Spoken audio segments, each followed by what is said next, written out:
Good Tuesday morning, everyone. I'm running just a couple of seconds late this morning. I apologize. But anyway, here I am. And we're reading from the Magick of Aleister Crowley, Handbook of the Rituals of Thelema,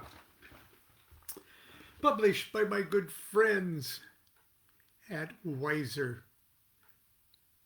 Now, I know many of you, if we would go to your library or go to your bookshelf, we would see quite a few books with that little ankh there on the spines. That's because for the better part of the 20th century and now the 21st century, Samuel Weiser Books, and Red Wheel Weiser have been the premier publishers of esoteric Eastern mysticism, Western mysticism, and magic in the world.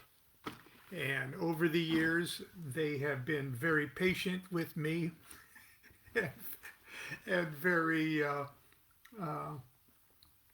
very kind to me over the years. And I want you to know that if you've got a bunch of those little ankhs on your bookshelf, you're supporting a very fine organization too.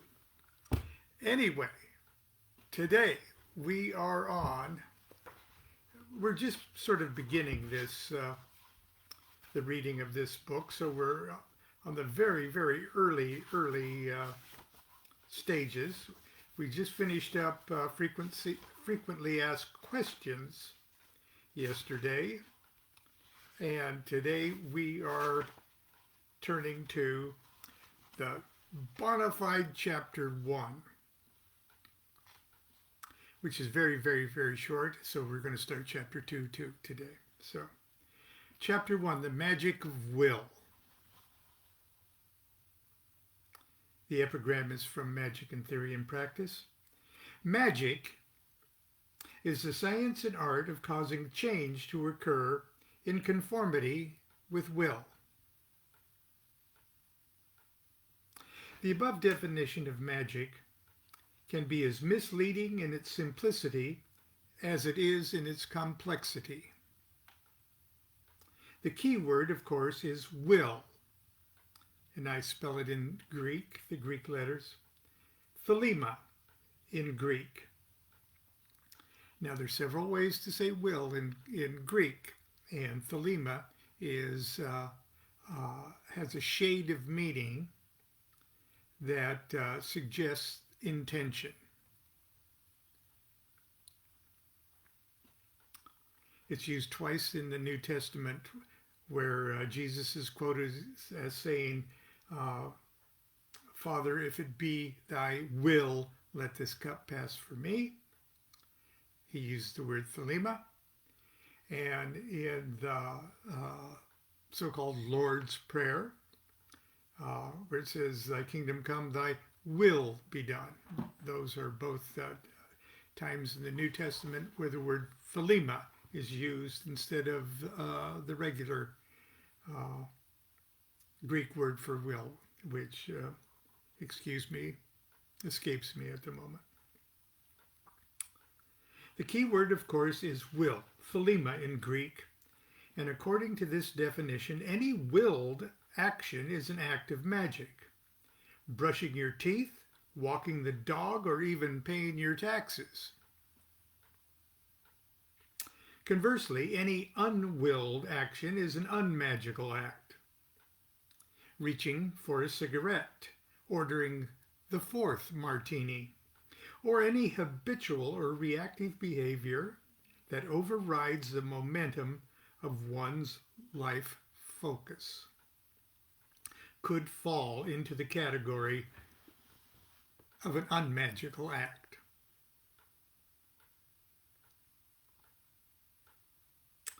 Try as we might, there's no escaping the simple fact. We are all magicians, and we are either competent or incompetent practitioners of our craft. The majority of successful magicians do not even realize, nor should they care, that they're magicians, or that there's a name for what they do so well.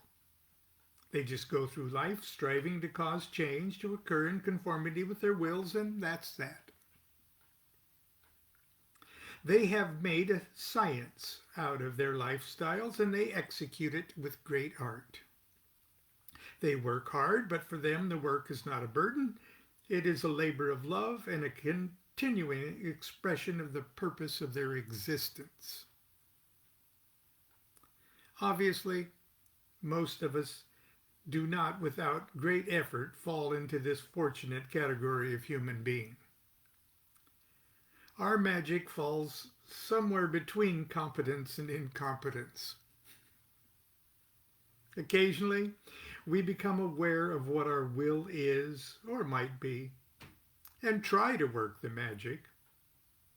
But more often than not, we find ourselves simply responding to an endless chain reaction of external events and circumstances over which we have little or no control. Out of fear, frustration, or what might be called spiritual fatigue, many of us turn to religions, whose champions are more than happy to tell us in no uncertain terms exactly where our place in the universe is.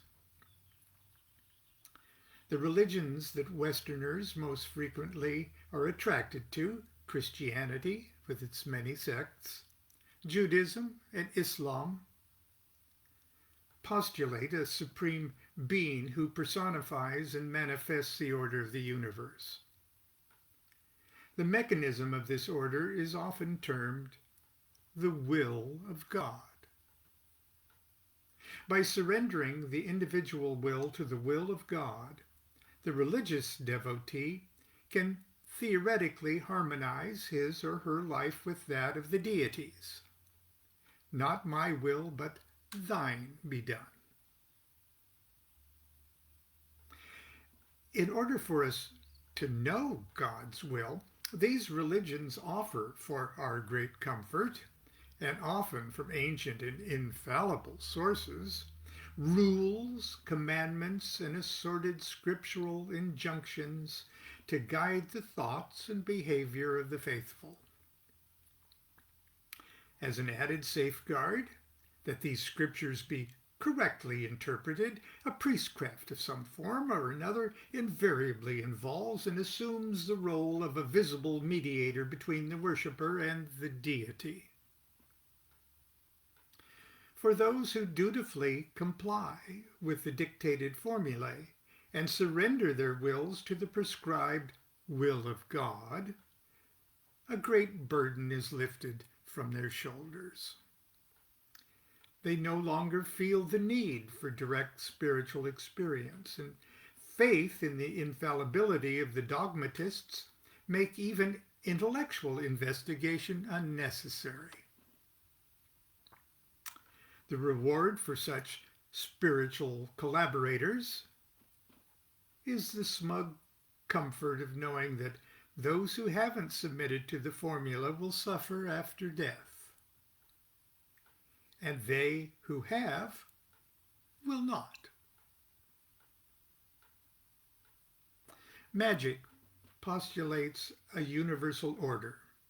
Call it God, nature, the supreme being, the grand architect of the universe, the Tao, or just the way things are. But the magician knows that the pure will of every man and every woman is already in perfect harmony with the divine. In fact, they are one and the same. It's the magician's great work to endeavor to remove the obstacles that hinder his or her perfect realization of that will, and then proceed to execute it. We perceive in the world around us a vast cosmic orderliness, or at least a glorious systematized chaos. Galaxies, stars, planets, atoms, electrons, and other subatomic particles all seem to have found their niche in the grand scheme of things and behave themselves accordingly. By realizing our true wills, we find our place, our orbit. By doing our true will, we have the inertia of the entire universe to assist us. The magician doesn't necessarily want the burden of existence lifted from his or her shoulders. The magician wants to understand why he or she is carrying it. Now, I told you that was going to be a little short chapter, and it was. So we're going to start chapter 2, which is the evolution of magical formulae. And the epigram is Crowley's poem, The Pentagram.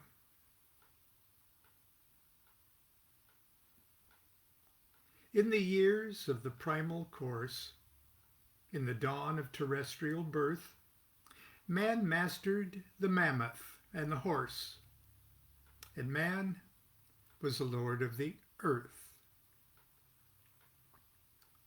He made him an hollow skin from the heart of an holy tree. He compassed the earth therein, and man was the lord of the sea. He controlled the vigor of steam. He harnessed the lightning for hire. He drove the celestial team, and man was the lord of the fire. Deep-mouthed from their thrones deep-seated, the choirs of the aeons declare the last of the demons defeated. For man is the lord of the air. Arise, O man, in thy strength. The kingdom is thine to inherit, till the high gods witness at length that man is the lord of his spirit.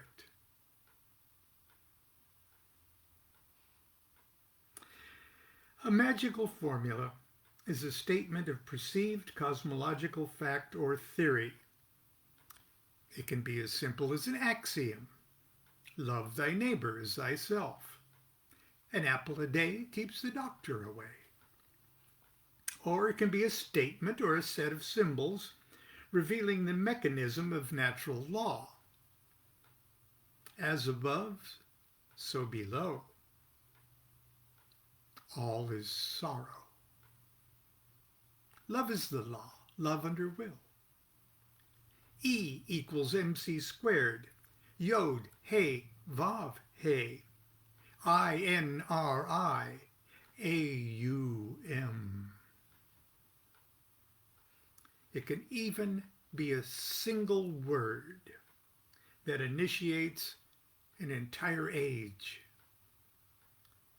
Tao. Anatta.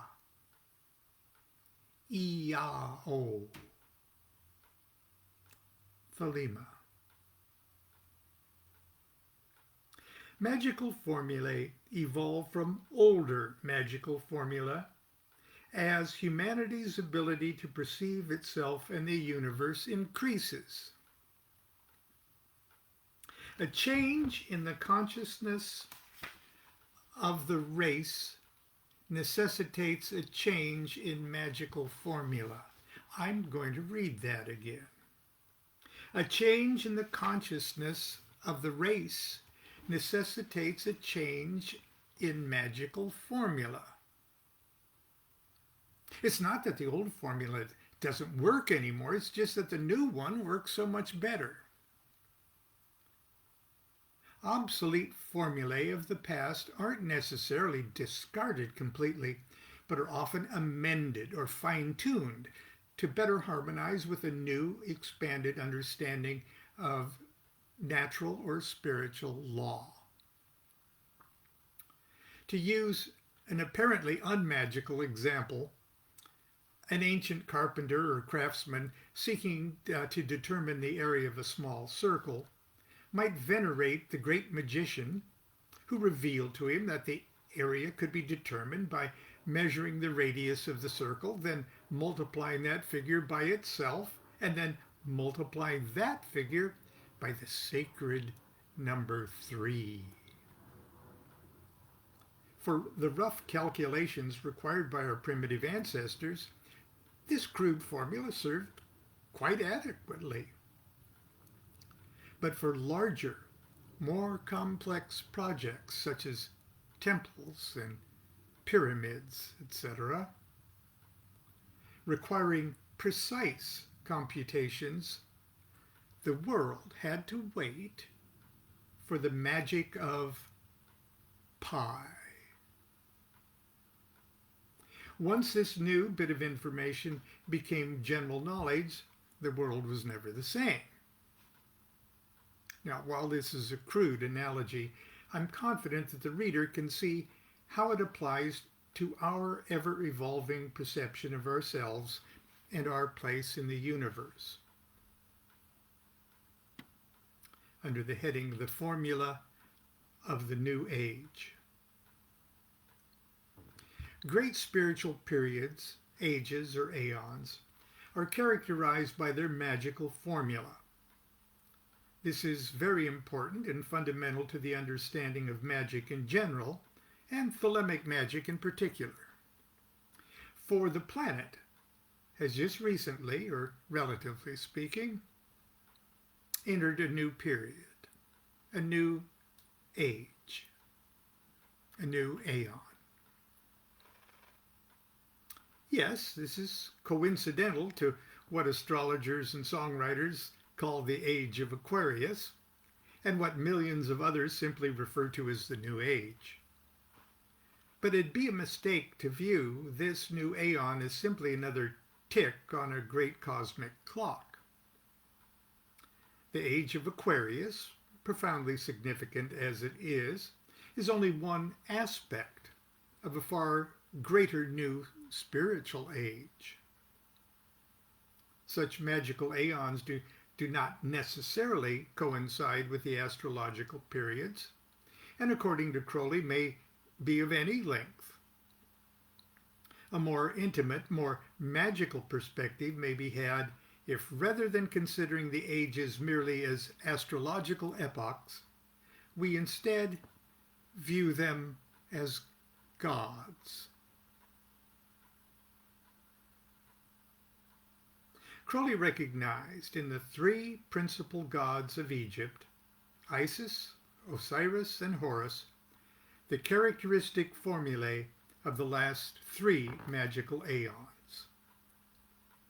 The present aeon is that of Horus, which has followed the age of Osiris, which followed the age of, or the aeon of Isis.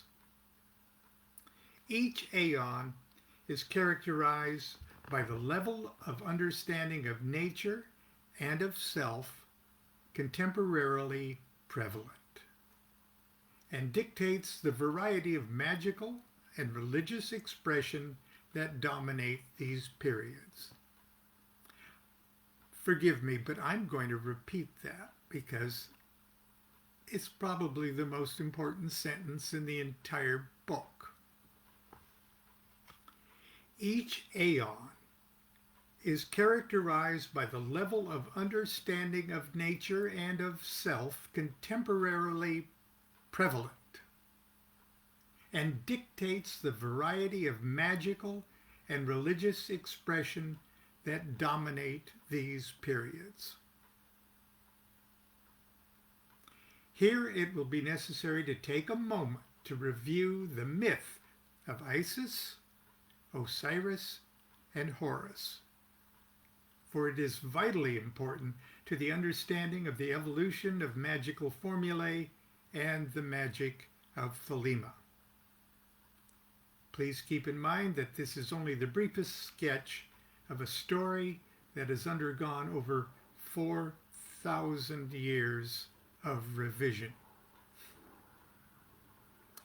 And I hate to leave us hanging right there, but our time is pretty much up for today, and I wanted us to be fresh, so we hear the story of the myth of Osiris, the Aeon of Isis, and the Aeon of Horus, which will be tomorrow, Wednesday.